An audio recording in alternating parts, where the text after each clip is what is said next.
నుంచి పుట్టారు కాబట్టి లక్ష్మీదేవి తల్లి. ఆవిడక్కడ పెద్ద ఆసనం మీద కూర్చుని ఉంటే ఆ పుర్రె పట్టుకుని పేరు చదువుతాట. అమ్మ, ఈ పుర్రె గత జన్మలో ఫలానా వారిది, ఈ జన్మలో మళ్ళీ దీన్ని పంపిస్తున్నాను, పుడుతోంది, దీనికి ఎంత ఐశ్వర్యం ఇమ్మంటావు అని అడుగుతాట.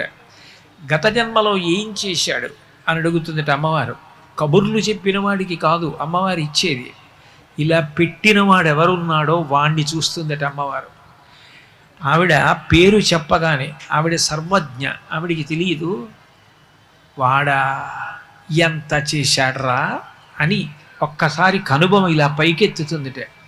నేను వాడికి ఇచ్చాను, వాడు సమాజానికి అంత పెట్టాడు, ఎంతమంది అన్నం తిన్నారో, ఎంతమంది చదువుకున్నారో, ఎంతమందిని వృద్ధిలోకి తీసుకొచ్చాడో, అంతమంది వృద్ధిలోకి వస్తే తాను ఆనందపడిపోయాడు రా, వాడికి మళ్ళీ రెట్టింపి అంటుందట.